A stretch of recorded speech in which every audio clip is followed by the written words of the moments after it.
All right, guys, welcome back. This is our weekly podcast that hasn't been done in like 7 weeks. So the one that we finally got together. You'll notice that Ryan is in here like he normally is, and across from me is some Asian guy. It's going to be your first place finisher here this season on the Stacks on Stacks League. It's John Goundry, a.k.a.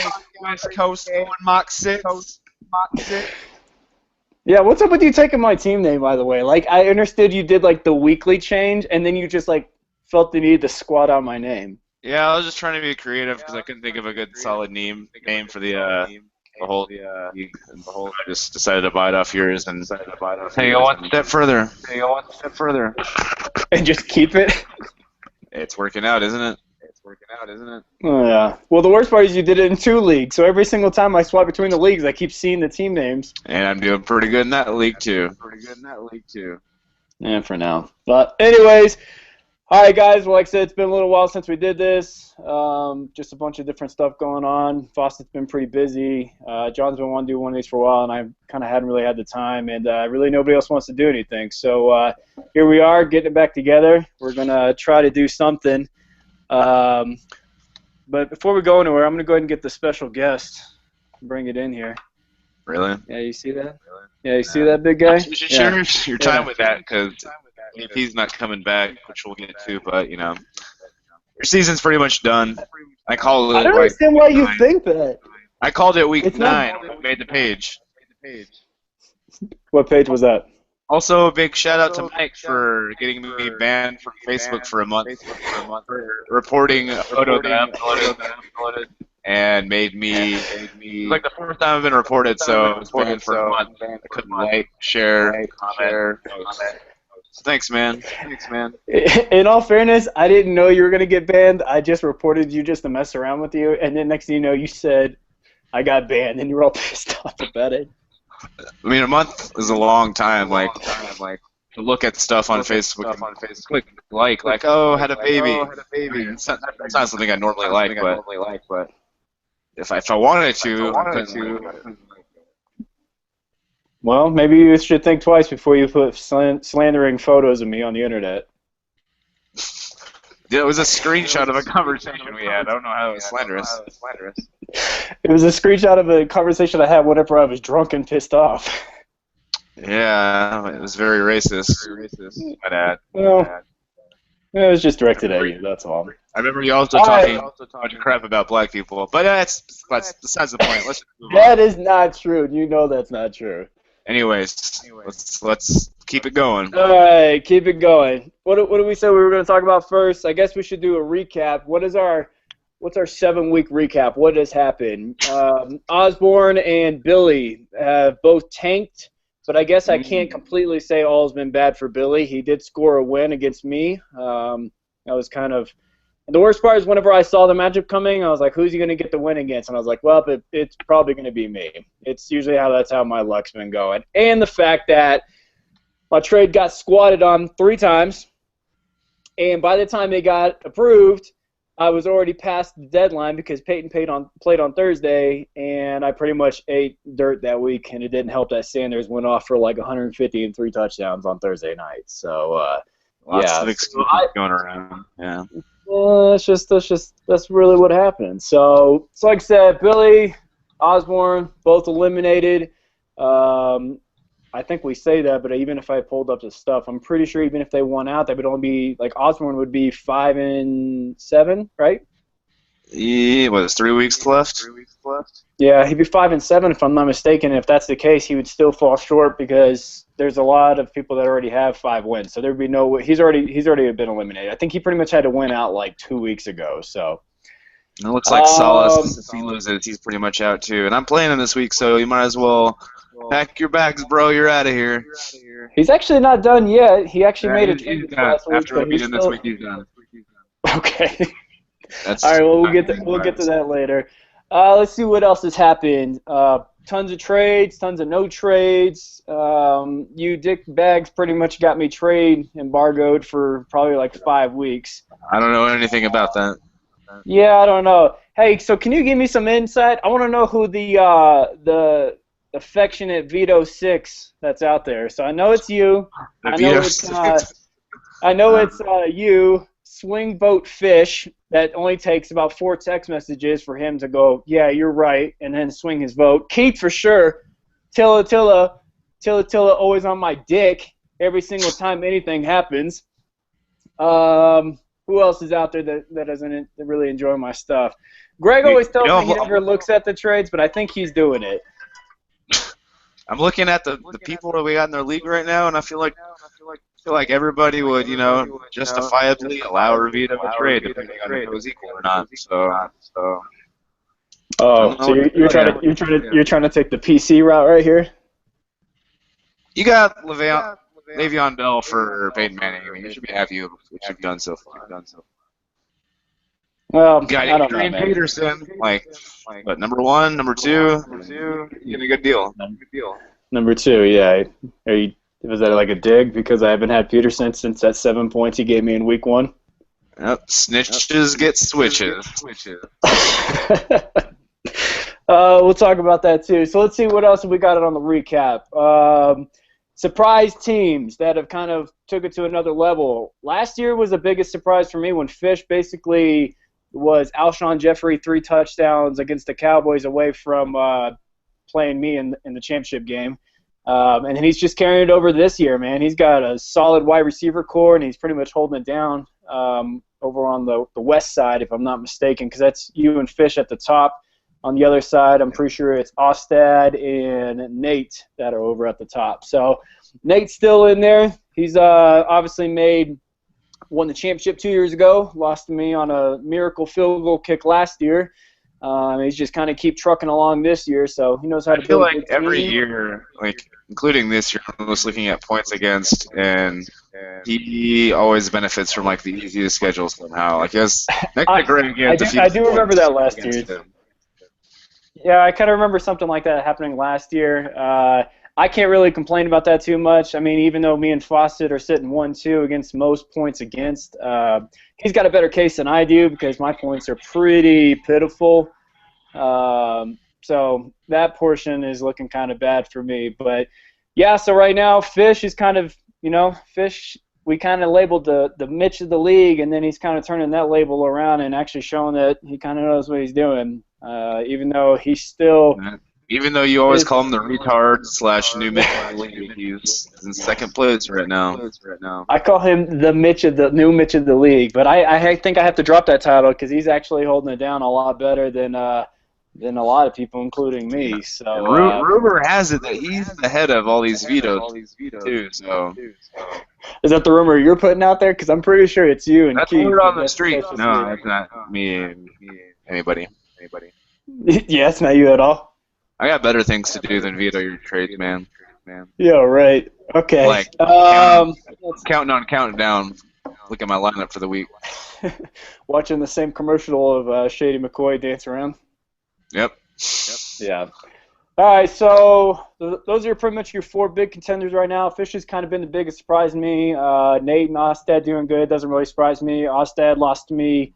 Actually, Nate and Ostad have both finished runner-up to one of my championships, and then you always just kind of stick around. You're just you're like a wily vet. Yeah, I think I was gonna say that you're more like herpes. You never go away. You just kind of stay there and you flare up on me sometimes, and just. But I'm like the good herpes. I don't know if you can put a good spin on herpes. It's the kind that's not like contagious and whatnot, and there's no symptoms. But you've gotten laid, so that's like a good. Okay. That's the best way I can. All right, so other than that, that kind of pretty much sums it up. Like I said, we got some 4 guys at the top. We got a bunch of guys in the middle, and then we got 2 guys that pretty much been out. Fast forward 7 weeks that we've skipped. Here we are now going into week 10. Games already started last night, but we're currently on week 10 of fantasy football. Week 13 is going to be the week 1 of playoffs. So week 12 is our last week. So we're on the final 3-game stretch, which is kind of big. For some people, it's just trying to get some standings, get that 1 or 2 seed, and then for others like myself, it's trying to make that late season push. So there's a lot to go down in these 3 weeks. I have to say, this year and last year have probably been the best years that we've ever had, just as based on, we always get those guys 11th, 12th place that kind of drop off, fizzle out, but then you get that 6 teams that are just stacked right there in the middle, and they're kind of just hanging out, shuffling back and forth, and that's kind of where we're at again this year. We're just kind of in that past midway season point, coming down towards the end, and we got everybody just kind of shuffling back and forth. So. Like every year, Osborne falls to first place next to Mitch or Dean, and then Dean now, and then every year, same top 6 like Nate, me, Fisher, and 3 other mooks. Yeah, this year I will say it's a little bit different. Used to see my name pretty much at the top, and it hasn't been that case this year. It hasn't been. 9th place, pretty good. All right, well, I guess let's talk about we wanted to do a couple things. I guess real quick we could go over I guess let's just talk about these week's matchups real quick. We'll talk about that, and then we'll go over guesses about who makes the playoffs. We'll even talk about seeding and kind of big picture what we're looking at. So just one thing real quick. One thing. Like, you made this big deal about Adrian Peterson in a group text, and you changed your name and everything. And I would just like to say for the record that it's going to be awesome when he returns week 13 with you in 7th place. That's the only thing. And then what? Whenever they come out and they reinstate them too in week 13. Week 13, first week of the playoffs. That you will not be in. All right. Well, I guess you could say. I guess before we go into our matchups, you wanted to talk about the trade. What was the whole thing that you wanted to bring up on that? Because originally you wanted to come on here and do some weirdo live special accepting of a trade, first time ever in the history of fantasy football or something like that. For a backstory, me and you have the whole history of the league have never made a single trade. We've never been able to agree on equal terms. And then this last week we made one, and I was pretty hesitant to pull the trigger, but I did. It works out. Well, I can tell you from all the years that we've done this, usually the reason why a trade never formulates is because I'm not sitting in desperation mode. And I didn't necessarily do a Greg move, Chris Johnson in his 2,000-yard season for 49ers defense, but sometimes you just got to make those moves. Yeah, the single-handed move that won you that championship, that one you have. Oh yeah, that move, the one that won me the championship. Thanks, Greg. Yeah. Hey, shout out to Greg for effing it up for everybody that year. I'm the originator of the 4-for-1 waiver wire, fresh off the waiver wire trade for your stud. The worst part is I've done a couple of those this year for sure. So. Yeah, and the best thing about that trade is that it happened in your apartment with you there. I was like, hey, guess what I just did? Yeah, I know. I was trying to tell him don't do it, and for some reason, I presented a very nice case. I presented all these players and everything. He was like, no, I think I'm going to take the 49ers D. This sounds like a solid trade. And I'm just like, no, please, for the love of God. That D was on fire that year. Yeah. If I were a click. Yeah. So that trade's all done. We'll kind of see how that works out on both sides because realistically it's not like it was a firework deal, but it's actually some quality players that have been producing as of late. Trades around the league, I don't really think anybody else has been making trades other than myself. Obviously I picked up Lacey for AJ, which is kind of looking good in my favor right now. Obviously Lacey's been on a bye. We'll see what he does on Sunday night. If he keeps going the way I think he is, I think I win that deal. And then I finally get to play with all my new toys this week from the Dean trade. That was about 3 weeks ago, and for the first time, I finally get to use all of them this week. So the guy who mysteriously is out of the playoffs and decided, I think now is the time I want to make a trade, make a push. I tried making that. I tried pushing that Peyton deal weeks, and everybody probably knows. I've told everybody that Peyton was available, and people like I'll give a I'll give a shout out to Osborne because I tried to make deals with him. I was like, hey, I'll do everybody's on the table for Bell, whatever. And he's like, no, I'm running my people into the ground. And I can respect that. While he's still setting his lineup, I should say. Yeah, it's true. Because actually, if you didn't notice, last week he actually made a late push and switched his lineup in the afternoon games. Did you see that? Yeah, very late, because everybody that he had in were bye weeks or something, and then he just inserted all of his afternoon games into those spots. Well, I will say, I was looking at it and I was like, oh, cool, I'm projected, which means nothing, but, to win by 40 points, all of a sudden I look back and I'm like, what the hell is this? And I was like, oh, he switched up his players in the afternoon games on me.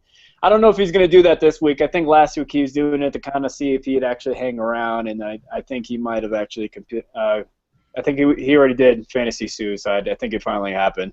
I've called him a couple times, no answers, no text messages back. If you guys see him, he's 6'4", really skinny. He's got this weirdo announcer voice that he uses all the time. If you see him and he's alive and well, let everybody else in the league know. Like I said, I'm pretty sure he was like that Texas pitcher the other day that just fell off the cliff and just rolled to his death. So we have no idea. We currently have no idea where he's at. So. Rest in peace. Billy, we know where Billy's at. According to Billy, he's still adjusting to the ESPN league, which is an interesting. Arguably the easiest league to play fantasy football on. It is pretty much the most vanilla of all the leagues on the internet. There's no 16.4 rating. It's just solid points, and that's it. Yeah, pretty much. That's pretty much where we're at. So, other than some pretty quiet trades in the middle, 2 eliminations, and kind of where we're at now, nothing really. I mean, we missed 7 weeks, but if you realistically looked at it, talking about it now, I feel like we didn't miss a whole lot. There's just, there's been a little bit back and forth, everything like that. So I guess let's go ahead and pull up this week's matchups. I'm going to go ahead and start with the first one well, I'm not going to start with that one. I'm going to go ahead and start with, I guess, your matchup. I'm looking at it right now. So we got Solis and yourself. I know you're saying that he's done. I know for a fact he's not done. I just spoke with him a couple days ago. Obviously, I pulled that Julio Jones trade, and he pulled Garcon and Bryant away from me, and I was really kind of sad about that. I really liked that rookie. He was pretty good for me. So looking at this week's matchups, it looks like you may have actually made a change to your lineup because you originally weren't projected like that. I don't know. This one's going to be close, man. I think the fact that he pulled off Terrence West from the waiver wire, which kind of pissed me off because he was my number 1 waiver pick, and I think he was 1 slot in front of me, and I really didn't think anybody else was going to pick him up this week. 15 points, man, against the Bengals. They pretty much drubbed them. And the crazy thing is I couldn't believe that Wes actually got a touchdown because I want to say he was the last one to actually pick up a touchdown on that. Ben Tate started off, that third-string big old fullback, whoever that guy is. He got the second one, and then Terrence West pulled one out at the end. So 15 points from a random RB2 kind of bodes in his favor. With that said, you got a pretty soft matchup with Rodgers. For some reason, he always owns the Bears. Robinson should look pretty good against Dallas. Let me see what else. Rainey, he's going to have a pretty good week. That was something you got in that deal. I don't know. Overall, looking at this, I'd probably have to say this is going to be close. I'm going to give you, when you actually come back from jerking off screen right now, I'm going to give you the win on this one. It's going to be about 2 point, 3 point. It's going to be close. I hate to say that because I would love to see you go down a peg to 6-4 and tighten up the race. But I think you're right. I think Solis might be done this week unless if McCoy acts like himself on Monday night, you might be in trouble. But outside of that, I think you're going to be okay with the matchup Rodgers has. He should put up a lot of points, so that shouldn't be an issue. Looking at the next match, we got Mr. Rogers' Neighborhood versus Team America World Police, Mr. James Barrett. This one is an interesting matchup as well. You got a 5-4 James Barrett. He's kind of moving around, coming back. Oh, you're back now? No, my mic came unplugged and I had to exit and come back in, so I'm gonna have to do that again. But as you were saying, yeah, about Barrett, yeah. Well, let me, if you want, I'll fill you in on the picks I made on your game because we already went past you. So. Did you already pick me? I picked you by 3 points. I said, as much as I hated, I probably think you're probably right. I think you're probably going to win this week, and Sleece is going to be eliminated. I did say if McCoy acts like himself on Monday night, you might be in trouble. But outside so you went of that, straight off the projection. All right. Oh, was that a 3-point victory? Oh, I didn't even see that. Yeah, you're right. Good call, Matt Berry. I didn't go the score. I just said what I think it was going to be, a 3-point victory. I also, I don't want to jinx myself, but I see myself winning that pretty handily. Unless, I don't think Martavis Bryant's going to do anything. I don't know why he traded him, Julio Jones for him, with Big Ben coming off of two, never going to happen again games in his career. Right. And then this guy's starting 2 tight ends and whatever. I want to jinx myself, like I said. Good luck. Moving on. I guess you're staying a little bit classy there. All right, so next one we got John Ostad versus Team America World Police, Mr. James Barrett. This one's just going to be really easy to call just because here we are Friday evening, and we already know the results of the Bengals game, and he tried to go the 3-deep Bengals play like he did on you last week whenever he worked you over, and it backfired this week. Hill didn't do anything except for run his mouth after the game, saying that the Browns actually were not that good, even though they just beat their ass. A.J. Green, I didn't really watch the game, but I did see kind of what happened in his scoreline. He was getting decent targets, but he wasn't pulling them in. And then Sanu's run of being a relevant flex kind of came to an end last night. With this matchup, just looking at what we already know, there's no way in the world I'd put $100 down that Ostad is done in this week. And then James moving on, he's gonna be 6-4, and so is Mr. Ostad. What do you got on this one, John?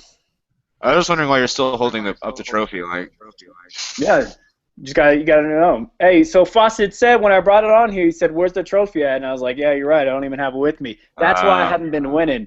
It's just been sitting on the shelf, and I was getting lazy. That must be it. Yeah, see, now that it's out and about, she's out here just purring for me right now. So it's going to be a good comeback. But it's not about me right now. It's about this matchup. What do you think's going to happen? You said you picked Barrett? Yeah, why wouldn't I pick Barrett? He's got, I don't know, he's got 7 points off that for 3 players. The complete opposite of Ostad last week when every single Cincinnati person he played against me put like 20 points up. But, almost half his team's already played, and he's starting Charles Sims for I think just that desperate. Barrett's team doesn't even look that good on paper. But I'm still gonna have to. Well, that's funny because in the beginning of the season, everybody touted him as the number 1, but I guess I should say our resident 3-week analysis, Mr. Osborne, touted him as the league's number 1. But that was probably when Calvin went off for like 30 points, and then the next week he pretty much has been irrelevant. So he hasn't even played.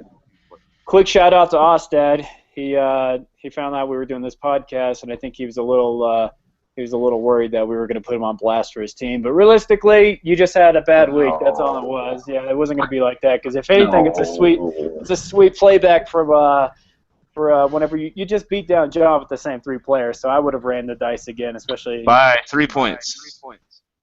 Yep. Yeah, quite the beat down. Loss is a loss, big boy. Hey, I'll take it. Still sitting pretty in third. So anyways, yeah, unfortunately, 7.3 players, you're never going to win that matchup. So this one should be pretty easy for Barrett. And, yeah, I like I said, you're going to be 6-4 across the board, which is just going to tighten up the race even more. Keep moving on, James. Keep moving up. I hope you win it, big dog. Hope you win it all. I want that 33%.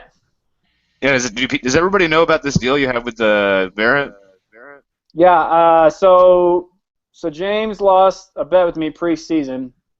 It's not based off of control of team or anything like that. Obviously, it wouldn't matter anyways because if you look at the records, me and James haven't even made a trade this entire year, and he's already been on record saying that he won't make any trades with me this year. But he lost the 49ers Broncos game to me, so I own 33% of his future winnings. So if James brings home the trophy, I'm going to clap it up for him, and I'll send it to him, and I'll feel good about, hey, James, you won your first championship. Now let me get 33% of that cash. So if he wins the whole thing, he owes you $300 basically. Pretty much. So if the dream scenario would be a 1-2 finish between me and him, and then I could just extra little 33% in the pocket. So that's a long ways away, neither here nor there. But up until then, James, I'm your biggest cheerleader, bro. Keep going. You do you. So there's another person not to cheer for. What, James? Yeah. James has never won. There's the people that you want to see win. You want to see James win. You want to see Ostad win. You kind of want to see Fish win, just because Fish is good at heart. I don't think I want to see anybody else win besides me. Like, that's just my competitive spirit, but, whatever. Yeah, well, you take out what Greg did for you that one year, you would never have your own championship. So, anyways, long story short, keep doing what you do, James. We appreciate it. All right, so moving on to the next one, Born Again in Jesus. I guess this is something we never talked about. Born Again in Jesus. Yeah, Oz Born Again in Jesus. That's right. He did a clever play on words, and that's what we ended up with. That's a team name we didn't actually talk. Yeah, I know you are, except for you got clever for about 3 weeks, and then you just stole my team name for some reason. So you could have said further. Anyways. So Ryan did his typical thing. He felt the need to switch it up a little bit, and he got a win. And he was born again for about 2 seconds, and then he lost, and now we haven't heard from him in like 10 days. Yeah. So looking at his matchup though, it's pretty hard to even say anything. Quick side note is I just remember week 1 after Osborne. I don't know who he played, but he won his first game of the season, and then he went on this 4-paragraph column, just like a drunken tangent of yeah, I told you guys I was coming for blood this year. Everybody talked shit about my Manning for Bell trade, and then this guy loses 6 straight, and haven't heard anything from him. So Osborne, if you're still alive, I'm still waiting for another rant of anything at all. I mean, you're done. If you want a good read, you can go into our message board. It's actually called "My Appreciation Sincerely" from Ryan Osborne. It was this amazing post that John is referring to. Even concludes with a "Who's the better Ryan" poll that somehow got snuck in there. That was an underrated poll. And, I made that poll up. Yeah, Fawcett narrowly edged him out 4-3, which lazy ass 5 people that didn't vote in that one. That's like the typical American election right there. Yep. Yeah. So, but looking at this matchup, it's pretty. I guess the people were right though, in hindsight. Yeah, I was one that hyped to be a lot better because there's this unwilling weirdo grudge match between them, and then whenever they finally got on their little Google Hangout, it was just quiet pleasantries, and I was like, oh, I thought this was going to be a lot cooler than this. So yeah, it's like when you admire a girl from afar, and then you keep talking about her, and then you finally meet her, you're just like, hi, I'm Ryan. How are you? It just kind of fades to black, just fades out of the room on that one. Yep. Looking at his matchup, it's pretty hard to say anything about Osborne. You don't know what he's doing right now. Again, I have no idea where he's at. If you guys see him, Ryan, if you're out there, we collectively as a group, we love you, man. Don't do it. It's okay. You can always come back. At the very least, you could ride our superpower rankings that we miss so much. So, unless he changes up his unless he changes his lineup, this is easily a win for Greg. Greg's trying to put a little team together. He's got a nice little running back squad. Mark Ingram stayed healthy all of a sudden, and he's kind of putting up for him, which is good. Greg is kind of a sleeper team right now, man. I know you don't want to say anything about it, and Greg's made 2 playoffs in 8 years, maybe. I don't know, but yeah, the way you're looking at it right now, it looks like Greg's going to win this one. I mean, it's pretty hard to like I said, unless somehow Osborne comes in Sunday afternoon and puts together the sweatiest afternoon squad possible and pulls the upset off, it's just not happening. Honestly, looking at this, like projections are like 35 points apart, but I like Osborne's team better, assuming he adjusts his lineup. Let's look at his bench real quick. Let's see what he could put in there. I look at Greg's team and I see a bum, Marshawn Lynch, and a bunch of other bums. Hey, Greg, if you want to trade me Marshawn Lynch, I got a good deal for you, though. Yeah, I'm sure you do. It's probably a sweet defense. You are hoarding 4 defenses. I know 3 defenses in the top 6, so 3 top 6 defenses. Yeah, well, we all know that defenses are a crapshoot, so it doesn't really matter. If he makes his adjustments in the lineup, if he puts Mike Evans in and Martellus Bennett in, yeah, this is going to be a closer matchup. So, again, Ryan, if you're out there, set that lineup, man. We want you to set it up. We actually think you could win. At the very least, it's for pride's sake. You can like put this sweet column on Monday morning about how you beat down Greg and you just own them or whatever it is. But set that lineup. Stop him from making the playoffs. Yeah. So actually, I think Ryan will win, but I hope that Greg wins because you guys have the same record, and I really don't want you to make the playoffs. Yeah, it's. We'll talk about it in a second, but yeah, it's getting freaking crowded. That's for sure. So we both agree that unless Osborne changes his lineup, Greg has us in the bag. If Osborne makes a couple of lineup adjustments, we could have a different hand on or a different story on our hands. So let's go on to the next one. Jimmy Graham's fines equals TDs, which is awesome because Jimmy Graham has been on that team for 2 weeks now. And that also makes no sense. Like, I don't understand what that team name is supposed to mean at all. I think he's implying that when Jimmy Graham gets fined for doing a goalpost celebration, it's because he's already scored. So the only time he's getting fined is because he's already celebrating TD. So yeah, so there you go. I just opened up the mind right there. Against Colorado Fish, I think he said Fish first. Wasn't it like preseason? It was Colorado Fish, and then then he literally changed it from like it's like team location and then like name for the next block. Like he took it literal and then did that. Fish, I love you so much because you're just like you're the mascot of the league, man. You're at first like everybody was just like, who is this guy? And that still is kind of today, but you're just proving everybody wrong with having a great season last year and then just doing it again this year. He's having fun. Yeah, he's having fun, man. This cat is just living life, swinging that hair back and forth. So, yeah, kudos to Fish, man. He's no holds barred, just being who he is. So, yeah. Looking up the lineup, Billy actually changed his lineup because he only had 8 going, and he actually switched it up. So it's good to see that even though he is a lost cause, he is actually still putting in the work, which is good. Looking up the matchup.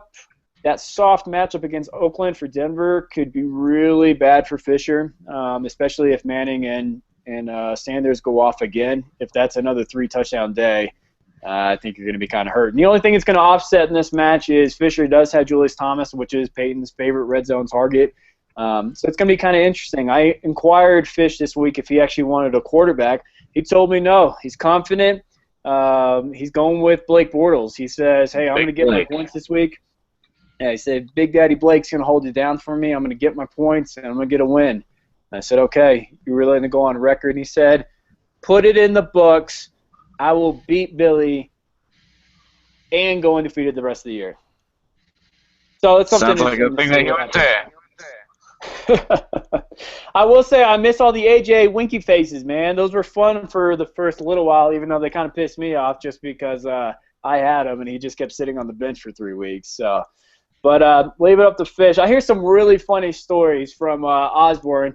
Like he'll say, hey, let me get a trade with Bell. And he'll be like, okay, what do you got to offer? And he's basically like, I got this half-eaten bag of Fritos and like a kicker kind of deal. And like he's like so dead serious about it.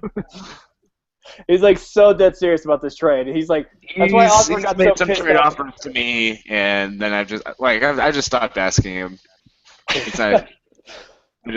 Yeah. Fish is on my list of people that I just cannot get a trade done with. It just physically, it just won't happen. It can't happen. So, looking at the this year, it can happen with him. Yeah, that one's we're still pretty far apart on ours. So, looking at the matchups, I think Brandon Marshall turns it back around, man. I'm gonna pick Fish in this one. I think this is Fisher's game to lose. Pretty much depends on Bortles and Marshall. Besides that, the rest of his team looks pretty good, honestly. I don't know how he ended up with this good of a team. Yeah, his deadly combination of Jordy Nelson and Antonio Brown is definitely It's like when those wide receivers are on, they're putting 20+ up. He's definitely got the best wide receivers in the league. Yeah, that goes without saying. Yeah, it's pretty hard to say anything bad about his team. I mean, he's sitting at 6-3, number 2 seed at the moment, but he has the most points for, so it's pretty hard to say. I'm right there, though, so, let's not get too ahead of ourselves. Okay, all right. Anyway, scored 156 last two weeks ago, so let's keep it going. It doesn't matter. It's not rollover minutes. You can't carry that over. It was 1 week. Good job. Points for go towards seedings, though, so it does kind of count. All right. So let's go to. So you said you got Fisher in this game, right? Yeah, I'm taking Fisher. Yeah, I'm taking Fisher on this one. And I'm predicting that Dean's gonna win that last place trophy as well. Well, remember, it's not just based on regular season. It's going based on the. Yeah, that's right. Remember, we played the whole thing because if I remember right, I think Greg should have gotten it last year, but then he won something in the tournament and didn't get it, and then ended up getting the Mitch, and then Mitch kind of just fade away. So, Homer Simpson in the meme. But according to John, go check out Brian and the Boz, the ESPN 30 for 30 for Mitch. I swear to God, he blocked Mitch. For anybody that's friends with him on Facebook, I'm still friends with him on Facebook because he didn't block me like he blocked Mike after he trolled him with OKC Thunder memes. That's besides the point. Mitch, if you watch the 30 for 30 about Brian Bosworth, the last 30 seconds, because Mitch is part of their dude spirit squad or whatever. Shows the boss coming out of the tunnel, and he's saying hi to fans. And then Mitch is there with the boss's haircut, and he's the boss hey, that was a nice haircut, roughneck. And then he gets a close up of Mitch, like this close. And then that's it. But still, it's on ESPN. So. Oh, goodness. I still haven't seen it. I was hoping it'd pop up on YouTube, but it still hasn't popped up on there yet. So unless they replay it on ESPN, I haven't gotten a chance to watch it yet. But that's still pretty funny that they said that. So, or he said he made that shout out. So watch out for Mitch, 30 for 30. Brian and the Boz. So. What if I told you that Mitch was on ESPN 30 for 30? And then you got that and then it starts with the music. All right, so let's go to the next matchup. This is actually probably one of the better matches just because what's going on. This is kind of towards the top matchup. This is going to be Shut Up Donnie, the Gronk Abides, Mr. Nate McMillan against Fantasy Daddy, even though... No Romo. Yeah, no Romo. Nice little addition at the end. Keith's riding high. He's feeling good. He's 5-4. Nate is just carrying on what he's done. Like I said, he's made the finals, the championship game the last 2 years, and he's on his way to a 1 seed. So it's pretty hard to discredit anything that he has going. Other than the fact that you are correct, if you look at the points, he's had a pretty. Not saying that his opponents have been weak, but they've had soft weeks against him. That's probably the only knock that you can really make when it comes to Nate's team. Looking at this matchup, this is going to be a pretty interesting matchup because, for me, I need Keith to lose. I need Keith to lose. I need Ryan Keith to win. Yeah. We'll see. So, looking at the matchup, I got to say, as much as I have invested that I want Keith to lose. I want him to go down in flames, burn, baby, burn. I actually think Nate's going to win this one. He's got Breeze. I think he's dealt to him. Well. Dude, he's playing DeMarco against the Jags. you know he's going to put up like 30 points. So, I mean, are you Or really tear going to his try to... ACL. I'm hoping for a torn ACL. Well, I'm sure you are because you don't want to face DeMarco in the playoffs. Make a case for Keith on here because I'm already going to just say that Nate's going to win this one. All right, Romo's an X factor. Charles is probably going to put up double digits. Macklin's been on fire. Kelvin Benjamin, I think Carolina's going to have a bounce back week against Philly. Delaney Walker's been a sleeper under the radar tight end. I mean, really, it just comes to the Cowboys game and Reggie Bush, I think. I don't think Reggie does anything, and that's not just me saying because I have stock in Ja'Cory Bell. It's up in the air.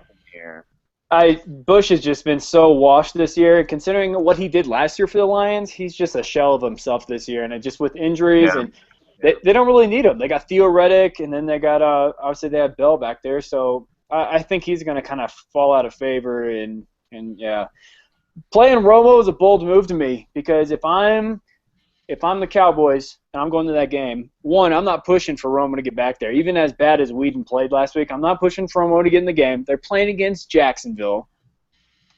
Horrible, horrible defense. They're just going to feed the ball to DeMarco all week. So why would you – I wouldn't play Romo because he's not going to get you any points. He's just going to be out there to be a facilitator. He's going to be the guy that hikes the ball, hands it off, maybe does a pass here and there and plays it safe. And guess what? They're going to get the win and get out of London. That's going to be the easy point for him. So if I'm Keith, I'm not playing Romo, but he already stuck to his guns. He told me this week that he's going balls deep on Romo this week. So yeah, but as a Giants fan, I can't say that playing Romo is a good idea. But if you look at his team, I can't say that playing Eli Manning at Seattle is a good idea either. Even though Seattle's not really like the biggest, best defense that everybody touts them out to be, but I think Orton's under the radar, man. And the funny thing is, Keith, when I talk to Keith, he acts like what I say to him. He says it's so garbage. I told him in the middle of the week before next week, I was like, we're going over waivers. He was asking me some questions, and I was like, well, it looks like you're going to go for Orton. And he was like, nah, I ain't going for that. Sure enough, look on his roster, scooping up Orton. He was already talking crap about Orton, and then he's like, I might as well just get him, I guess. Mike mentioned them. Something fell out of his mouth, so I might as well pick it up. I did the same damn thing in the preseason. I told all of you cocksuckers that Macklin was going to go off. I said, dude, Macklin's going to have a good year. He's going to be the wide receiver number one. He already played well before he got hurt. He's in Chip Kelly's offense, and everybody was like, nah, you're crazy. You're stupid. There's no way. And then I got a little bit down. For some reason, added him as in one of those +1 packages that I always do as an incentive, and it came back to bite me in the ass on that one. And then, of course, don't try to upsell your trades right now. You just added them because. Listen to me right now, all right? So I tried to give Keith Macklin in the beginning of the year, and he told me he was a straight bum. And then you know what he did? After I made that deal, he told me when he finally got Macklin himself, he goes, yeah, I just said that. So that way, whenever you trade it to whoever, I was going to talk to that guy and make sure no matter what I did, I got Macklin away from that guy. Smart idea. Yeah, such a douche, man. I should have went with my instincts on that one. So, but anyways, so what's your case? Do you actually think Keith's going to pull this off, or are you actually just going to go with Nate? No, I don't think he's going to pull it off. But I'm rooting for him. I just don't see any. I can't sell myself into thinking that Keith is going to win this one. It just looks like destined for Nate to win this one. Yeah. So I think we're both in agreement it's going to be Keith, not because Keith doesn't have a good team. I just think he's just running into a guy that's just kind of running smooth right now, and that's it's Big Nate. He's kind of just cruising his way to the 1 seed at the moment, at the very least the bye. So I think we're just going to go ahead and both be in agreement that Keith's probably not going to handle this one. He's going to get over to 5-5. So that brings up to our last matchup. And, conveniently, our last matchup, I noticed. It is conveniently our last matchup. Yeah. You want to know why it's our last matchup? This has the most meaning across the league. It really does. We want to talk about game for the people, the fantasy guy. It's going to be this matchup right here. Okay, so we're going to say Gordon, Josh Gordon's used cars, and the affectionately named Prepare AP is coming. And he's coming. I know you guys don't believe it. He's freaking coming. He's going to come back, and he's going to be so so angry he's going to get on that field, and he's just going to act like he's just got like 2 handfuls of switches, and the entire team he's playing against it's just a whole team of 4-year-olds. He's gonna come back. He may come back after not having practiced all year and just eating Taco Bell on his couch watching football. Whatever, man. You saw those pictures of the suit? Dude, you know he's in top peak physical condition. Suit make everybody look like they're in shape, like Charles Barkley. No, that guy still looks so tubby in a suit. Peterson could roll up on scene. Seriously, probably polish off like a 6-pack of Paps and just go like, all right, here we go. Here we go. Let's just get up on the field. Let's do this. He's got that prison strength. He didn't go to prison, so he didn't get any additional strength. He's just got that. I say death penalty.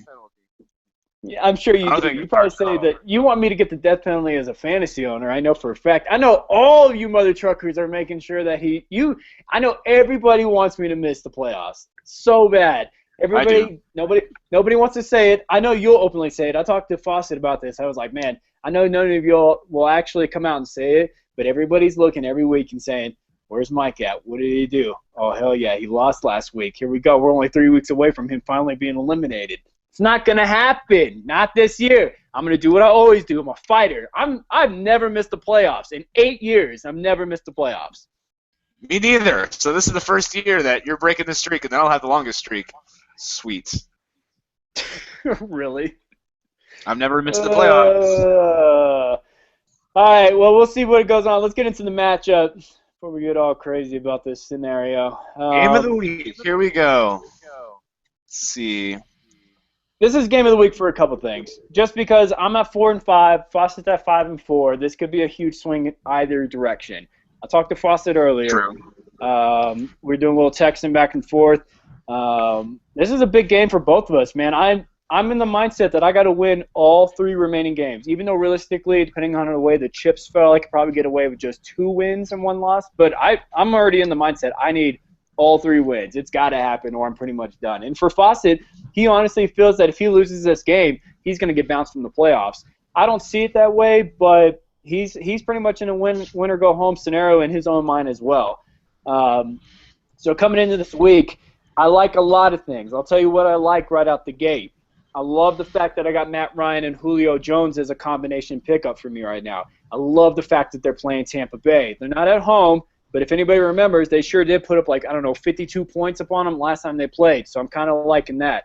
Eddie Lacy on Sunday night against the soft Bears, loving it. Alshon on the other side, smoking Jay, just hitting them up all night, sounds good. Thing that I don't like for sure is the fact that Sammy might not even play this week. So I cashed in, and I may not even get to use him. I got a lot of early games that I don't like. Looking over on his squad, he's got Demaryius against Oakland. That's a soft matchup. He's easily going to put up 20 points, and that's something I got to look out for. And he's got Ronnie Hillman too, so he's stacking that good play for him. Something that we have to kind of look out for is I'm kind of curious about what he did here. He had plenty of options on the QB waiver wire. Not amazing. We're not talking about gold here, but for a week where he just needed one thing, and I got lucky. I'm not playing against Andrew Luck, which is pretty much dodging a bullet right there. He had so many options, and he chose Josh McCown for some reason. Didn't even realize he was starting over the other kid, the young guy. And then he drops him 2 days ago for your old friend. Yeah, for your old friend Mike Vick. Who I'm rooting for because I'm a Percy Harvin owner, but I mean, I don't know, Michael Vick, come on. Yeah, well, can you get any worse in New York right now? They could sign Adrian Peterson. Well, he's not. I mean, he could be. Who knows? That is true. The team has 2 options. They can either let him play or they have to release him. So they can sign Ray Rice too. So they should sign up. They should sign all of them. And trade for Josh Gordon. They should all go to the Raiders. They could just meet up there. Just have the sweetest convict all-stars squad. That would be not a fun locker room to be in. The best part would be they're all about to brawl, and then just Vic unleashes 6 pit bulls on all of them. That's yeah. Oh, goodness. That's what he does in the Jets locker room. He made the move that I thought he would. He put Odell Beckham in there. I know that they have a Very horrible good call. It is a good call. He's playing against Seattle, but man, in a quote unquote win or go home game, how are you not going to put a young kid like that that's pretty much just playing lights out right now? So honestly, if anybody on the Giants does anything, it's going to be him. ODB. Yeah. How sad were you the day that Cruz got hurt? I was at work and I saw the news, and it was pretty disheartening. But injuries happen. Not even just from a fantasy perspective. That kind of killed your actual Giants season. That's pretty much the turn of the end of the season. I think after pretty sure we lost that game, then we just kind of got on a skid. This has happened every year that haven't won the Super Bowl recently. So whatever. Yeah, you'll be all right. Golden State going against Miami kind of works out in my favor. Miami is sneakily underrated, man. I don't know how Billy got. That's the worst part is Billy has so many good players that are just going to die. They literally just got put on his roster and they're just going to get buried. Nobody has to see Peyton in the playoffs. Nobody has to see the best defense in the playoffs. There's so many factors that nobody has to look at. You should be thanking me that nobody has to see Peyton in the playoffs. Because if I don't make it, even if I do make it, I'm not even going to get to use them. So, let's look at this real quick. Overall, looking at the matchup, I got some things that are kind of working in my favor. I like the fact that I have 2 Sunday night games for me. And I got Lacey and Alshon. So if I'm going into that Sunday night game only down by like 15 points, I'm feeling good about myself right there. So I'm obviously going to take myself. I'm taking myself on projections. I'm taking myself on the fact that I need this win. I'm taking myself on that I actually think all my matchups for my new players are perfect. I don't see how I can lose this one. I have so many good players. I'm cashing in on the NFC South and the NFC North. It's happening, baby. Yeah, honestly, looking at the matchup, really rooting for Fawcett, but he's got no Gio. He's got no number 1 quarterback in Luck. Still got Gordon stashed away for 2 more weeks. Still got Ball. I don't know. He's got nobody that can basically replace on his bench that can replace starters. Like he's got Nick and Lorenzo Taliaferro. I don't see him winning this match. Much as it pains me to say.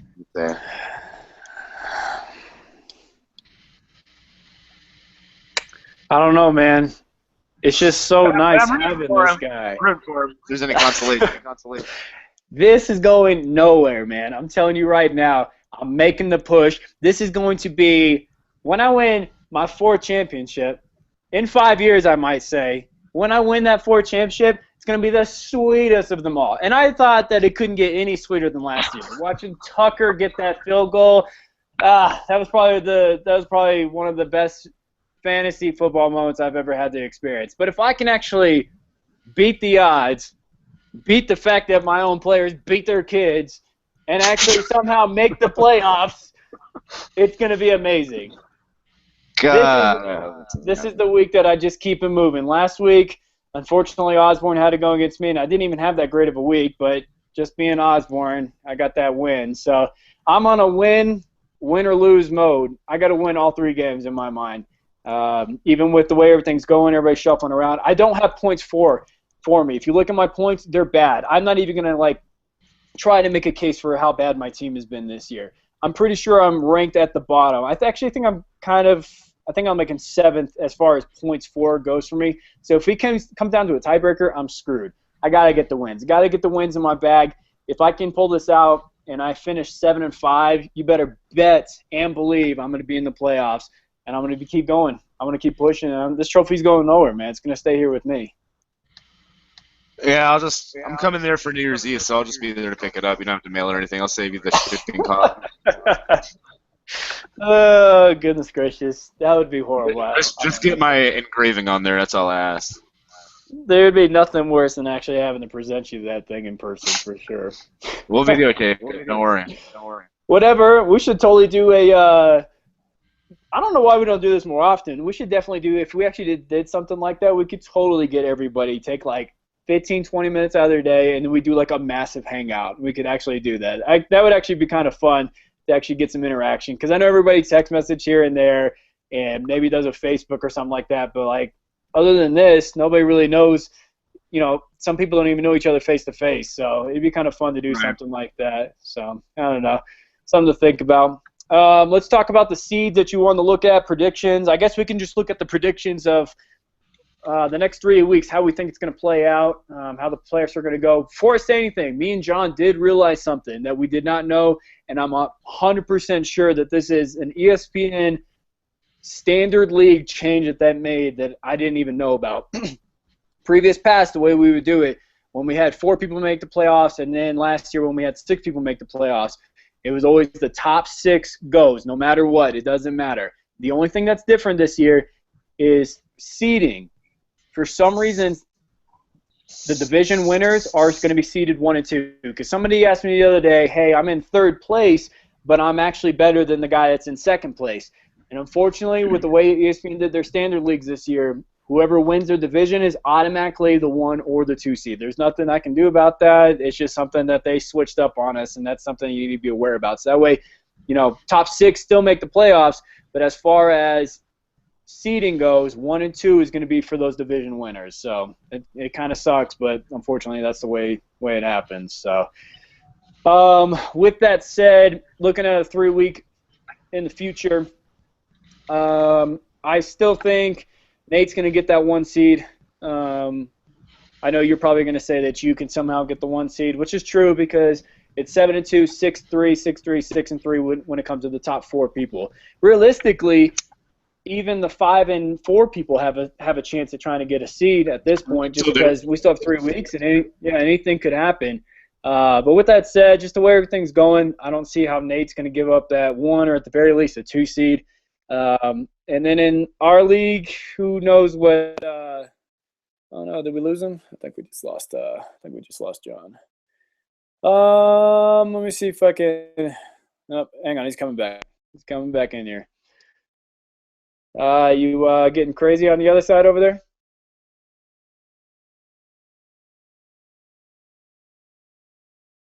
You talking? All right. Apologize for some technical difficulties. Looks like John is doesn't understand how to work his computer, and he keeps knocking his headphones out of his USB port, which I also don't understand who uses USB headphones. So it's kind of weird. I'll go ahead and say right now, from my thoughts. Up there he goes. He's coming back now. 1 and 2 seeds. I think it's probably going to be Fish, and I think it's going to be Nate. I don't know which order, but I think they're going to hold on to the 1 and 2 seeds. I know you're going to give yourself a case, and you're going to think you're either going to get the 1 or 2 seed by, but I think they're going to hold on to it. So. No, I'm getting one of those buys. If I win this week, there's absolutely no way I don't get a buy, in my opinion. Who do you play? Do you know who you played the last 2 weeks? I know one of them is Billy. So. Okay. Well, that's unfortunate. That's unfortunate for everybody then. Yeah. So that's what I think what's going to happen there. It's going to be close. It's going to be just like last year. We came down to the very home stretch, and I think it's going to be the same case this year. So 3 weeks to go, but there's still a lot of action. Even if you're just fighting for a seed, or you're just fighting to get in, it's going to be an interesting couple weeks to definitely check out. So, anything else you want to leave off with? Well, I'm 100% positive I'm going to beat Billy because he's got a home game against me. 0-5 at home right now. So that's locked, right? You're playing the home away game, even though there's literally nothing. He's 0-5 at home. I just checked. You know, some leagues actually give home field advantage. They throw like an extra 10 points on a home field. I don't understand that. I mean, I guess I can understand it, but it would just be very upsetting if you were to lose by a home field advantage. Yeah, I'd be pretty pissed. I'd admit that. I'd be like, you got to be freaking kidding me. So the fact that we actually scored another tie this year was pretty crazy to me. Ties are so hard to get, and yet it seems like every year we always get one tie somehow. Yeah. I mean, honestly, I would expect them to be more common, technically, Really? but yeah. Actually, we don't. You're talking about in the NFL? No, I'm talking about in the NFL. That doesn't surprise me as much. But I'm talking about in the fantasy. We got another tie this year. We get a tie. It seems like the last 3 or 4 years we've had a I'm tie. looking right now. There's no ties. I think you're thinking of the other league. Oh, no. I know what I'm thinking of. Fawcett and Osborne got a tie, and then they did Monday night stat changes, and they changed it because Osborne talked to me about it. They took 1 yard. They took 1 yard away from Fred Jackson, and he lost the point. Hey, if you don't get your fantasy win, you still got your faith, though. Yeah, still got that going. All right. Well, if you guys stuck around this long, we talked about a bunch of stuff. Ostad told me that he wants to get in on this next week. He was working tonight. We kind of just did a last-second thing. Who knows? Maybe if Fawcett isn't busy, we can get a little four-way action going on here. We'll kind of see what we're going to do. But with us being so late in the year, I do want to get us have something going each week and get this back going just because we're right down at the stretch. I definitely wouldn't mind doing one every week all the way out and just kind of covering where everything goes from here. So, like I said, if you guys watched this, hopefully you guys liked it. It was just kind of just do a little winging action on there. So, it's like SVP and Stuart Scott minus the good analysis. Just lazy eye looking idiot. Dang, dude, that's messed up. Why are you going to talk about his wonky eye like that? All right, that was a little harsh. That guy's got cancer! No, it's cured, I'm pretty sure. Every time somebody says that, they usually come out of remission and it comes back, so I don't think it is. I could have swore they actually said he has cancer again. Right. Anyway. SVP and Sling Blade. Really? I'm Billy Bob? It's a fictional character, so it's much better. Okay. All right. Well, until next time, guys. We'll catch you later on our podcast. Our next week will be our week 11 episode 4. So. He's Sling Blade. I'm SVP. See you next time.